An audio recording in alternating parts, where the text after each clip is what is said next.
फिर उसके बाद एक नियम जो आपको जरूर पालन करना चाहिए, बहुत आवश्यक है आपके लिए, कि दो विरोधी वस्तुएं साथ में कभी ना खाएं। आप जैन हैं तो आपको तो सब अच्छे से समझता, भक्ष और अभक्ष का ज्ञान सभी साधु महाराज देते हैं, साध्वी जी देते हैं।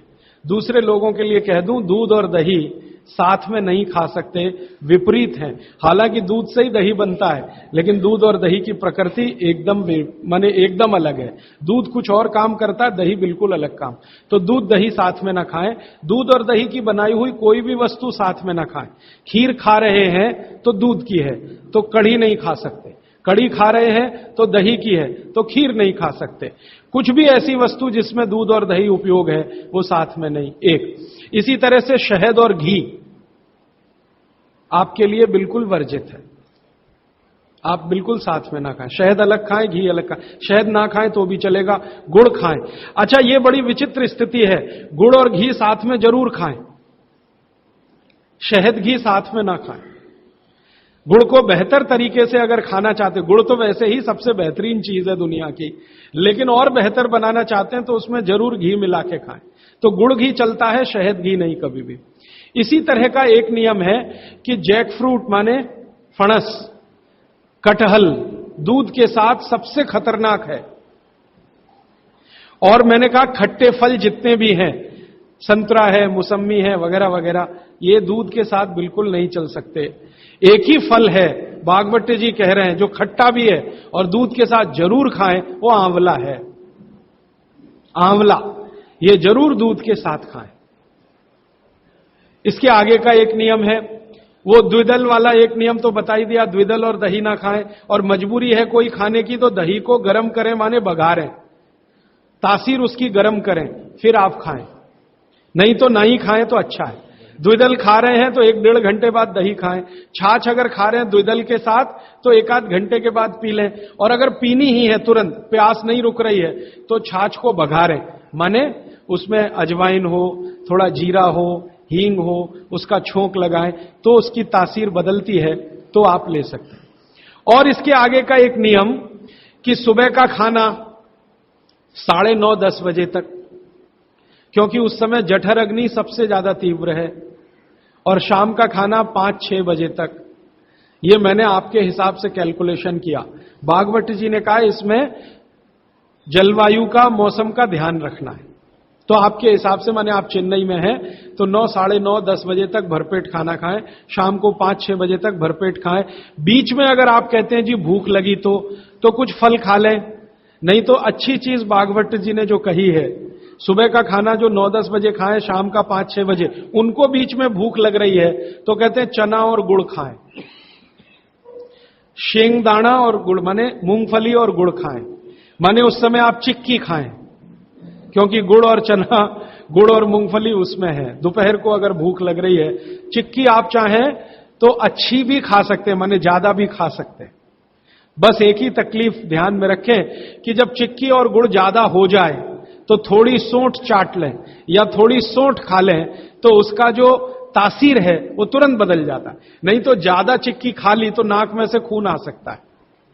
तो नाक से खून ना आए, थोड़ी सोंठ या अदरक, सोंठ इस्तेमाल करते हैं तो सोंठ, नहीं तो अदरक उसके साथ ले। फिर आगे बागवती जी कहते हैं कि आपके भोजन का आपके जो वातावरण से बहुत रिश्ता है। आप जिस वातावरण में रह रहे हैं उसका ध्यान हमेशा रखें। अब मान लीजिए आप मद्रास में रह रहे हैं, तो मद्रास के आसपास का जो वातावरण है ये गर्म है। गर्म वातावरण में गेहूं नहीं हो सकता, गेहूं को होने के लिए ठंड चाहिए। तो निश्चित रूप से चेन्नई के आसपास किसी खेत में गेहूं अच्छा होगा नहीं। कोशिश करेंगे तो तब अच्छा होगा जब ठंड बढ़ जाए, क्योंकि गेहूं ठंड की फसल है, गर्मी की नहीं। गर्मी की फसल जो है वो चावल है, धान है, चावल है, बाजरा बहुत गर्मी की फसल है। ये राजस्थान में रहने वाले सब लोग जानते हैं कितनी गर्मी है राजस्थान में, और वहीं बाजरा सबसे अच्छा होता है। कच्छ में, सौराष्ट्र में कितनी गर्मी है, बाजरा सबसे अच्छा वहीं होता है। तो गर्मी की जो फसलें हैं वो धान है, बाजरा है और जौ है, जवारी है। जवारी आप समझते, ज्वार। तो ये सब आपके लिए अच्छे हैं। यहां चेन्नई में आप रहते हैं ना, ज्वार की रोटी खाएं, बाजरे की रोटी खाएं, गेहूं की कम, ना खाएं तो भी चलेगा, जो यहां हो रहा है वो ज्यादा खाएं।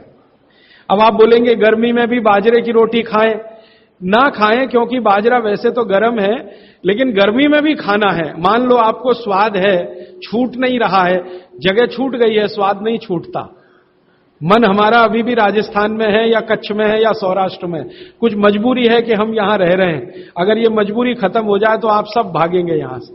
मजबूरी कैसी? कच्छ में, सौराष्ट्र में इतना ही पैसा आ जाए तो आप सब चले जाएंगे, क्योंकि मन जो है ना छूटता नहीं है, स्थान से लगा रहता है, स्वाद मन के साथ जुड़ा हुआ।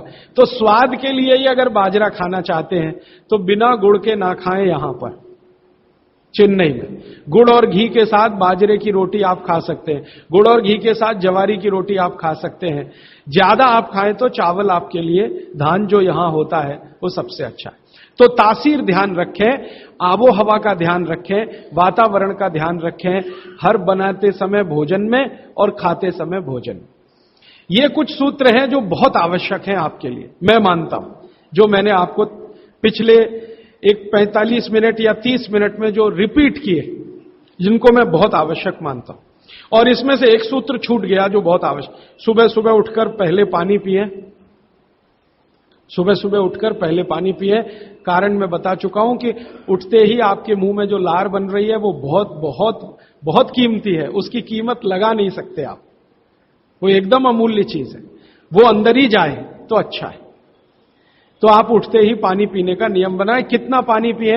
मैंने बताया था 18 से कम उम्र के जो बच्चे हैं उनको लगभग 1.5 से 2 गिलास, 60 से ऊपर के जो बुजुर्ग हैं उनको भी 1.5 से 2 गिलास, और आप जिस उम्र में हैं 18 से 60 तो कम से कम 3 गिलास।